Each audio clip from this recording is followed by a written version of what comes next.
She's the founder of the popular queer inclusive music festival, the Dinah.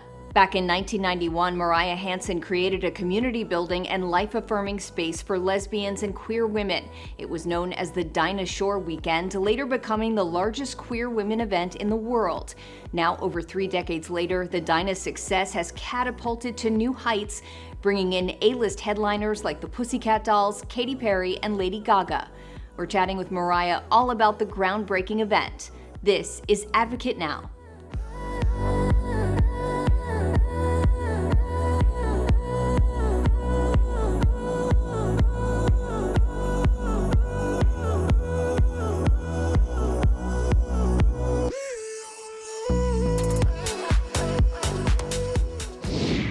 Back in 1991, you started the Dinah to create a fun and inclusive space for queer women. How did that all start? I threw parties in college and I was very successful at it. I took over cafeterias in the dorms and promised that I would not serve alcohol or charge. And of course, I served 7 kegs of Lone Star beer and charged $5 a head. And that kind of launched a career for me. Really, I was good at it and I had fun at it and people enjoyed what I was doing. So it turned into a career for me. Yeah, the first Dinah was sold out. Now, 32 years later, the festival is more popular than ever. Did you ever imagine that it would have such longevity and become such an iconic event?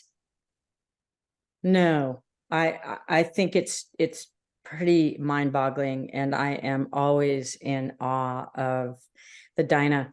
I mean, I produce it, and it's a platform that I help create, but it takes on a life of its own. We set the stage and then invite people to just take what we are trying to help bring about, and our customers just go with it. So, I mean, the Dinah is about a good vibe, and it's about inclusivity, and it's about inspiration and female power, however you're identifying with that. So it connects, and it still connects after 32 years. It's more powerful than it's ever been. And speaking of that connection, it's now considered the largest lesbian and queer women event in the world. What has the response been from the community, and what has this all meant to them? I feel like it's a really important event for the community because it's an event that our customers walk into and isms just melt away. It just becomes Dinah time. One of my favorite sayings at the Dinah that people just have adopted over the years is they'll walk through the halls or through the pool parties and they go, "Happy Dinah." And they're just speaking to strangers or just to someone who's going in the door as they're going out the door. But it's this really inclusive female identified vibe that runs through the event. And I think it's really powerful because I think that we're creators and we just have so many wonderful attributes. And I think it just takes off at the Dinah because it is predominantly a women identified event. And that just turns into magic for 5 days. And you've had some amazing headliners over the years, from Chaka Khan to Lady Gaga. Looking back, is there one performer who stood out to you?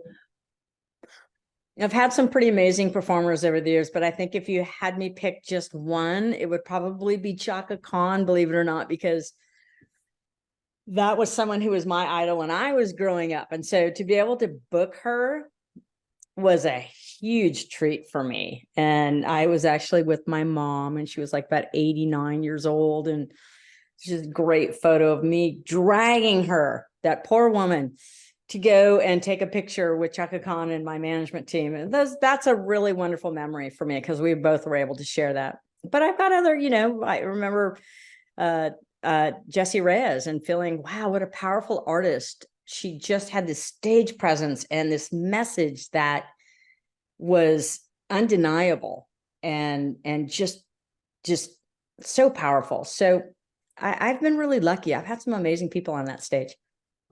And I know that people are excited about this year's lineup. Who will be performing at the Dinah this year? We have our headliners, Princess Nokia, on Saturday night at the Hollywood Party. Bring your best glam on. And the black and white ball is Doechii, who is just about to take off if she hasn't already And then Black Box, kind of a 90s retro act. And then we have Femme on Saturday. She's just incredible. And then G Flip. And I did something different this year that I'm really excited about. I have an artist, Xana, and an artist, Kiana Key, and both of them, in my mind, won the Emerging Artist Contest last year. But they were so good. I felt like the videos they sent me were something I would have gotten from an agent.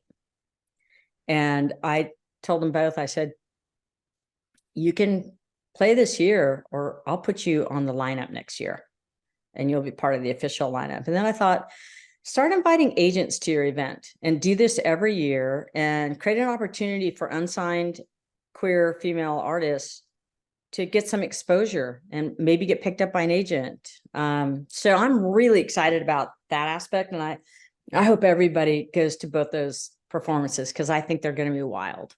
Yeah, that's such a great idea. Such a wonderful way to support up and coming artists. And as we mentioned earlier, you know, the Dinah has created this sense of safety for the queer community. And we're seeing queer bars, especially lesbian bars, starting to close down over the past few years. Why are events like the Dinah important in preserving a sense of safety and pride within the community?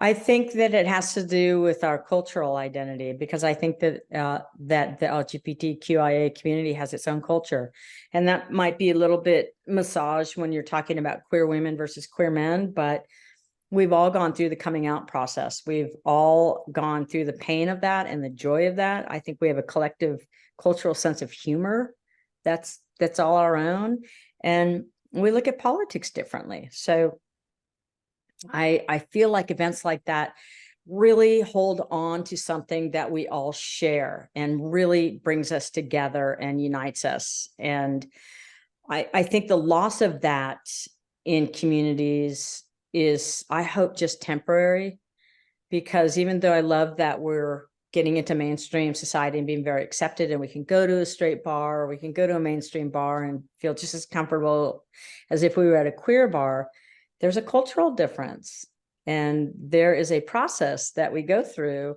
that really binds us to each other.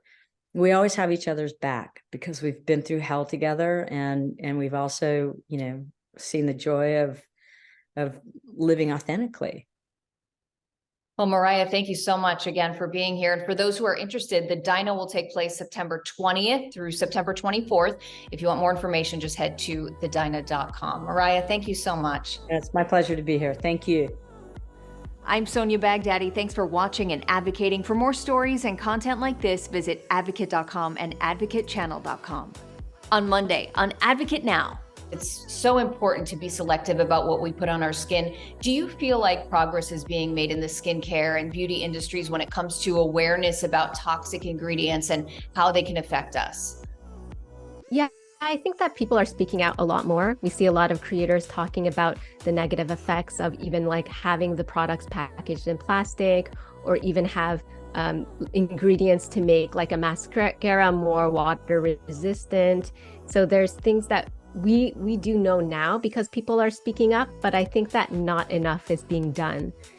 So we'll have different brands that will package something in a paper tube, but the ingredients may not be so sustainable in itself. So little baby steps, but I think that there's a lot more work that can be done. The Advocate Channel is here to be a voice for underserved and underrepresented LGBTQ+ and BIPOC communities. Join the conversation. Subscribe on YouTube and Facebook. Download our Roku and Fire TV app. Take us with you. Get the Advocate Channel app on your Apple or Android device. Thanks for watching. I'm Sonia Baghdadi. There's more Advocate Channel after the break.